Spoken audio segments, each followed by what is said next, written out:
নমস্কার বন্ধুরা, কৃষ্ণা কিচেন ব্লগে আপনাদের সবাইকে স্বাগত। আশা করি আপনারা সকলে ভালো আছেন। দেখুন, এখানে একটা থালাতে আমি 8টা পটল নিয়েছি। পটলগুলো ভালো করে ছাড়িয়ে নিয়েছি এবং ধুয়েও নিয়েছি। আজকে বানাবো বন্ধুরা দুধ পটল রেসিপি। তো রেসিপিটি স্কিপ না করে সম্পূর্ণ দেখবেন। দেখুন, কড়াই আগের থেকে বসিয়ে রেখেছিলাম, দিয়ে দেব। দেখুন, এখানে প্লেটে নিয়েছি 2 চামচ চারমগজ, 10-12টা কাজু আর 5টা কাঁচা লঙ্কা। এখানে 3টে উপকরণ দিয়ে দিলাম, আরও একটা উপকরণ সেটা পোস্ত দিয়ে দিলাম, 2 চামচ পোস্ত। এবার একটু নেড়ে নেব বন্ধুরা।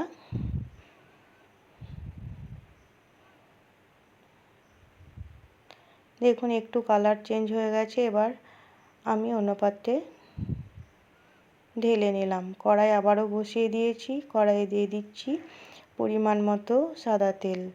এই রেসিপিটা বন্ধুরা সাদা তেলেই বেশি ভালো লাগে খেতে। তো দেখুন, তেল গরম হয়ে গেছে। এবার পটলগুলো তেলে দিয়ে ভেজে নেব। তো পটলগুলো দেখুন দিয়ে দিচ্ছি। তেলে দিয়ে দিলাম সামান্য লবণ, যেহেতু তেল ছিটকাচ্ছে বন্ধুরা।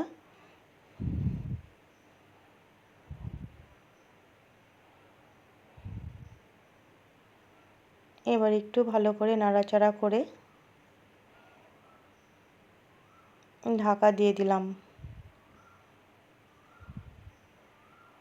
3 মিনিট পর ফিরে আসলাম। দেখুন, পটলের অনেকটাই কালার চেঞ্জ হয়ে গেছে, বেশ অনেকটাই লাল লাল করে ভাজা হয়ে গেছে। তো একটু নাড়াচাড়া করে আমি তুলে নেব অন্য পাত্রে। এই পটলের রেসিপিটা বন্ধুরা খেতে দুর্দান্ত হয়, আপনারা দেখলেই বুঝতে পারবেন। দেখুন, পটলগুলো আমি অন্য পাত্রে তুলে নিচ্ছি। আর এই রেসিপিটি বন্ধুরা ভাত, রুটি, পরোটা, পোলাও, রাইস সব কিছুর সঙ্গেই খেতে পারবেন আপনারা। এবার ওই তেলের মধ্যে দিয়ে দিলাম 1/2 চামচ মতো গাওয়া ঘি, একটা তেজপাতা, একটা শুকনো লঙ্কা আর কিছুটা গোটা গরম মশলা, 2টো এলাচ, 2টো দারচিনি, 4টে লবঙ্গ। এবার ভালো করে নেড়ে নেব বন্ধুরা। ঘি আর এই গোটা মশলার দেওয়ার ফলে সুন্দর একটা গন্ধ বেরিয়েছে।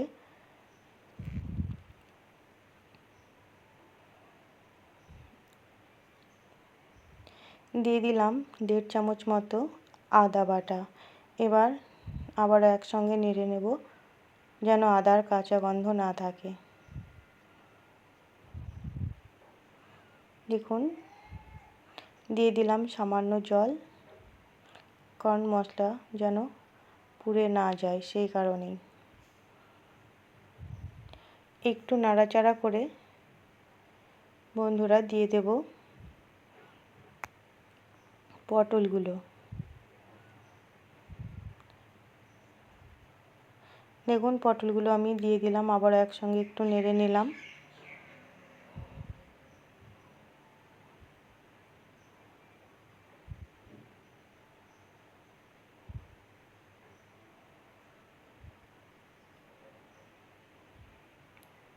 এবার বাদাম, কাজু, চারমগজ আর লঙ্কার পেস্ট দিয়ে দিলাম।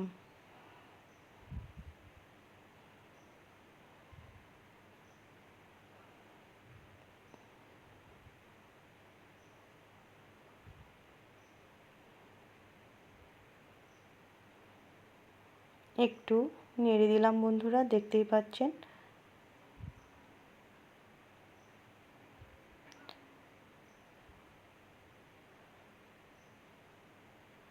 দেখুন, দিয়ে দিলাম 1/2 বাটি দুধ। এই দুধটা বেশ অনেকটাই ঘন করে জাল দেওয়া ছিল। আর স্বাদ মতো লবণ দিয়ে দিলাম। আবার একসঙ্গে নেড়ে দিচ্ছি। এবার 5 মিনিট মতো ফুটিয়ে নেব। পটলগুলো সেদ্ধ হবে বন্ধুরা, প্রায় হাফ সেদ্ধ হয়ে গেছে ভাজার সময়। তো বাকিটা এবার সেদ্ধ করে নেব। দিয়ে দিলাম একটু কালারের জন্য কাশ্মীরি লঙ্কার গুঁড়ো। আপনারা চাইলে দিতেও পারেন, নাও দিতে পারেন, আমি খুব বেশি দিইনি। জাস্ট কালারটা একটু অন্যরকম হবে তাই। আর সামান্য কসুরি মেথি,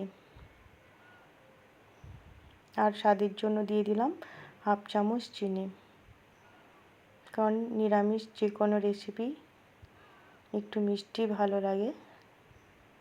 আর চেরা কাঁচা লঙ্কা 3টে, এবার ঢাকা দিয়ে দিচ্ছি। দেখুন এবার ফুটিয়ে নেব। 3 মিনিট মতো ফুটিয়ে আমি আবারও চলে আসলাম। দেখুন কত সুন্দর হয়ে গেছে, কালারটাও কত সুন্দর হয়েছে আর খুব সুন্দর সেদ্ধ হয়ে গেছে। তো এবার আমি নামিয়ে অন্য পাত্রে ঢেলে নেব। তাহলে সম্পূর্ণ ভিডিওটি দেখার জন্য আপনাদের অসংখ্য ধন্যবাদ বন্ধুরা। আপনারা একবার এইভাবে বানিয়ে খাবেন, খুব ভালো লাগবে। আর রেসিপিটি ভালো লাগলে লাইক শেয়ার কমেন্ট করবেন। আর নতুন বন্ধু হয়ে থাকলে সাবস্ক্রাইব করে পাশে থাকবেন। আবারও চলে আসবো নতুন কোনো ভিডিও নিয়ে।